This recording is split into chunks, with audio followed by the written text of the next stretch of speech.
வணக்கம், நான் உங்கள் தாரா. இது கனவுகளின் ராட்சசியே எபிசோட் நம்பர் 96, தாரகையின் வளைகாப்பு. நாளைக்கு தாரகைக்கு வளைகாப்பு ஏற்பாடு பண்ணியிருக்கேன். எல்லாரும் நல்லபடியாக அவளை வாழ்த்துங்க. இந்த ஃபங்க்ஷன் என் குழந்தைக்காக மட்டும் இல்லை, எல்லாருக்காகவும் என்று சொல்லிவிட்டு சூர்யா அங்கிருந்து செல்லவும், இதெல்லாம் பார்க்கறதுக்காக தான் நான் உயிரோடு இருக்கேனா என்று பானுமதி அழுதார். அவருக்கு என்ன சமாதானம் சொல்வது என்று தெரியாமல் சிவராமனும் சென்றுவிட, அப்பொழுது ஆட்கள் சிலர் உள்ளே வந்தவர்கள் வளைகாப்பு விழாவிற்காக வீட்டை அலங்கரிக்க ஆரம்பித்தனர். அதை பார்த்த பானுமதி, சரி வா நாமளும் போலாம் என்று அழைக்கவும், எங்கம்மா என்று பூங்குழலி கேட்க, நாம் போயிடலாம், என்னால் இங்கே இருக்க முடியல என்று சொன்ன பானுமதி அங்கிருந்து வெளியே சென்றுவிட மற்றவர்களும் அவர் பின்னால் சென்றனர். எங்கத்த போறீங்க என்று சித்ரா கேட்க, தெரியல சித்ரா, என்னால் இங்கே இருக்க முடியல என்று பானுமதி கண்ணீர் சிந்தவும், சரி வாங்க அத்தை, எங்கள் வீட்டுக்கு போகலாம் என்று கதிர் சொல்ல, பானுமதி வேணாம் மாப்ள என்றார். நீங்கள் வாங்க என்று கட்டாயப்படுத்தி அவர்களை அழைத்து கொண்டு தனது வீட்டிற்கு சென்றான் கதிர். சூர்யாவின் வீட்டில் வளைகாப்பிற்காக அலங்கரிக்கப்பட்டு கொண்டிருக்க பத்மா சென்று படுத்துவிட்டார். கிஷோரும் சிவராமனும் தங்களால் முடிந்த வேலைகளை செய்து கொடுத்தனர். தாரகைக்கு நடப்பதை பார்க்க பார்க்க அழுகையும் ஆத்திரமுமாக வந்தது. எதையும் காட்டிக்கொள்ளாமல் இந்த ஒரு நாளை கடந்துவிட்டால் போதும் என்பது போல் தன் உணர்வுகளை கட்டுப்படுத்தி கொண்டு அமைதியாக இருந்தாள் தாரகை.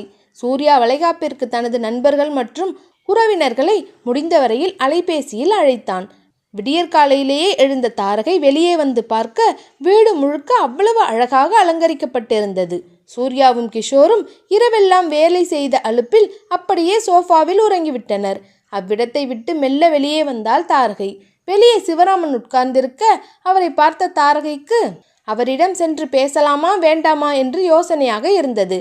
வேண்டாம், போனா ஏதாவது கேட்பாரு என்று நினைத்தவள் திரும்பி வீட்டுக்குள் வர எத்தனிக்க அவளை பார்த்த சிவராமன் தாரகை என்று சொல்லவும் அவர் அருகில் சென்றாள்.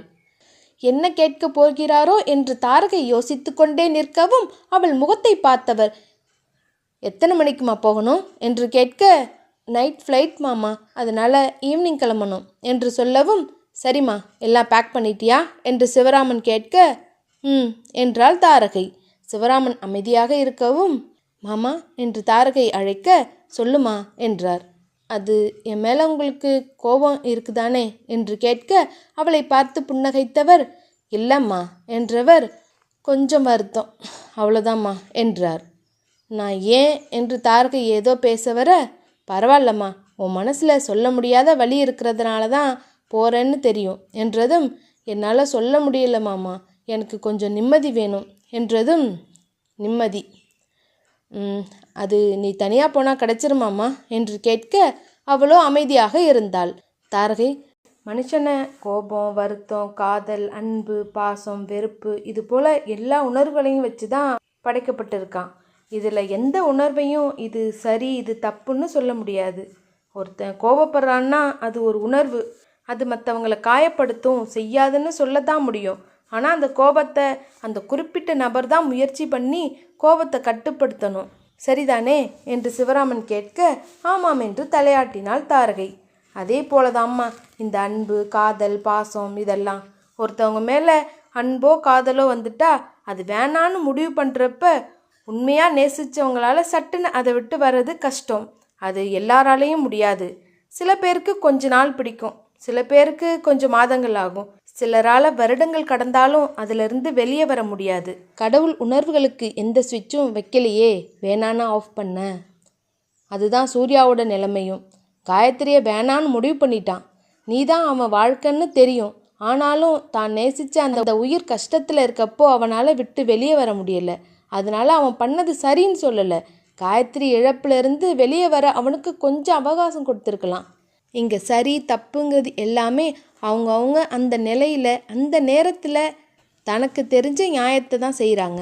இப்போ சூர்யா தன்னோட தவறை உணர்ந்துட்டான் என்று முடிக்கவும், ஆனால் மாமா, என் மனசில் இருக்க காயம் இன்னும் ஆறலை, மன்னிக்கும் நிலையிலையும் நான் இல்லை என்றவள் அங்கிருந்து சென்றுவிட சிவராமன் அப்படியே உட்கார்ந்து விட்டார்.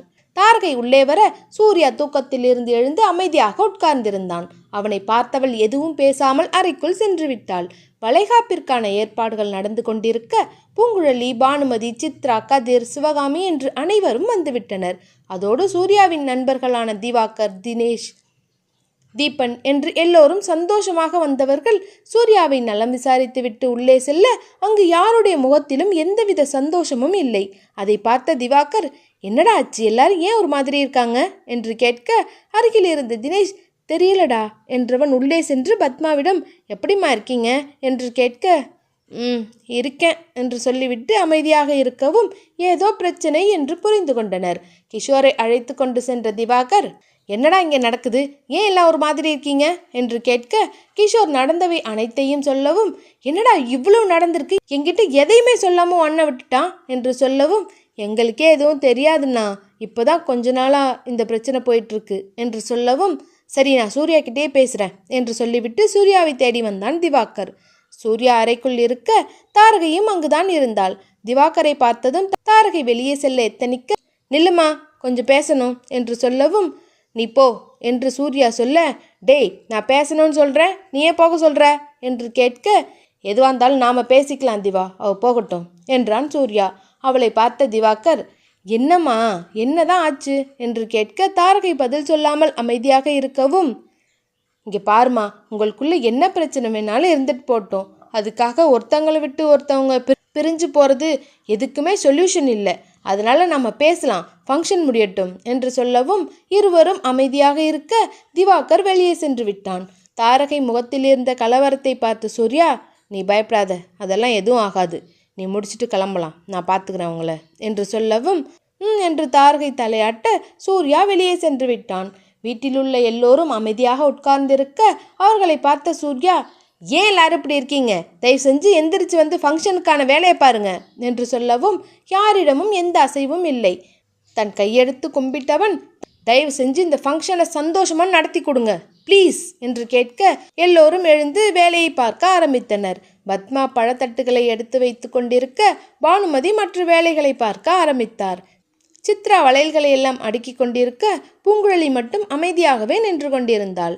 அவளை பார்த்த சூர்யா, ப்ளீஸுங்க நீங்கள் போய் அவளை கொஞ்சம் ரெடி பண்ணி விடுங்க, தனியாக கஷ்டப்படுறா என்று சொல்லவும் பூங்குழலி எதுவும் பேசாமல் அமைதியாக இருந்தாள்.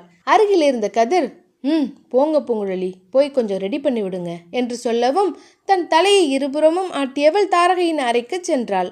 அங்கு தாரகை கண்ணாடி முன்பு உட்கார்ந்து தலைவாரி கொண்டிருக்க அவளது சீப்பை பிடித்து பிடுங்கிய பூங்குழலி அவளுக்கு தலைவாரி விட்டு அலங்கரித்து கொண்டிருந்தாள். உன் முடிவை நீ மாற்றிக்க மாட்டியா தாரகை என்று பூங்குழலி கேட்க அவளோ பதில் சொல்லாமல் தன் வேலையை பார்த்து கொண்டிருக்கவும் பூங்குழலிக்கு மேலும் கோபம்தான் அதிகமானது. அப்பொழுது பூச்சரங்களுடன் உள்ளே வந்த சித்ரா தாரகையின் தலையில் சூட்டியவள் கண்ணாடியில் அவள் முகத்தை காண்பித்தவாறு, எவ்வளவு லட்சணமா இருக்க பாரு புள்ள என்று சொல்லி திருஷ்டி கழித்தாள். பிறகு தாரகையின் முகத்தை தன் கைகளில் ஏந்தி கொண்டவள், தாரகை உனக்கு எவ்வளோ அழகான வாழ்க்கை கிடைச்சிருக்கு தெரியுமா, உண்மையிலேயே சூர்யா இந்த சூழ்நிலையிலையும் உனக்கு சப்போர்ட்டாக இருக்காரு பிள்ளை, உன் குடும்பம் உன் மேலே அவ்வளோ பாசமாக இருக்குது, உனக்கு நாங்கள் இத்தனை பேர் இருக்கோம், இதோ இப்போ இந்த குட்டி ராஜா வேற வரப்போகிறான், அப்புறம் எதுக்கு பிள்ளை இதெல்லாம் விட்டுட்டு நீ போகிறேன்னு சொல்கிற என்று சித்ரா கேட்கவும் அமைதியாகவே இருந்தாள் தாரகை.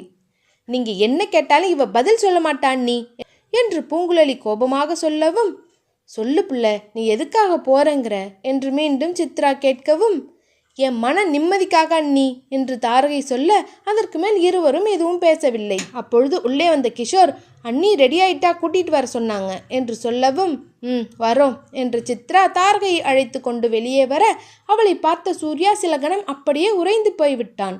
பட்டுப்புடவை நகை என்று அவ்வளவு அழகாக இருந்தாள் தாரகை. அவளை அழைத்து வந்து மனையில் உட்கார வைத்தவர்கள் செய்ய வேண்டிய சடங்குகளை செய்து கொண்டிருந்தனர்.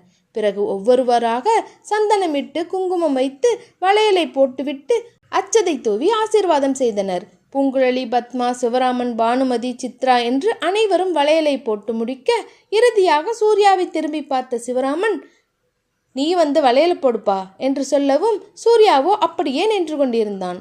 அவன் கையை பிடித்து இழுத்து வந்த திவாகர், போய் வளையல போடு என்று சொல்லவும் சந்தனத்தை எடுத்தவன் அவள் கன்னத்தில் பூச தாரகை அவனது விழிகளையே பார்த்தாள். இருவரின் கண்களும் ஒருவரை ஒருவர் பார்த்து கொண்டன. அக்கணத்தில் தாங்கள் வாழ்ந்த சந்தோஷமான நினைவுகள் அத்தனையும் அவர்கள் கண்முன்னே வர இருவரின் கண்களும் கலங்கின.